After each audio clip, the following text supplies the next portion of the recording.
Magandang araw sa inyong lahat. No? Sa panonood ko sa YouTube, meron akong mga napanood na mga libro na hindi nila inire-recommendang basahin, na parang matatakot kang basahin. Pero mga librong ito ay binabasa ko na ito at wala namang nakakatakot dito. Yan, gaya na itong Pick a Trip. Ito yung Galdrabok na sinasabi. Yan. Diamond Sutra. Yun, napanood ko. Bawal daw basahin. Ito, Grand Grimoire ni Honorius.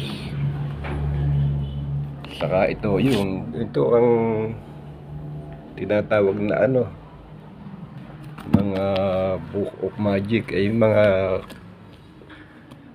kasaysayan yan.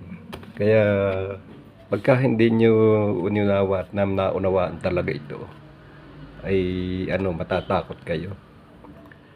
Pero kailangan magbabasa dito ay nakapagbasa na ng Bible o may disiplina sa sarili para hindi kayo mahahirati sa kapangyarihan.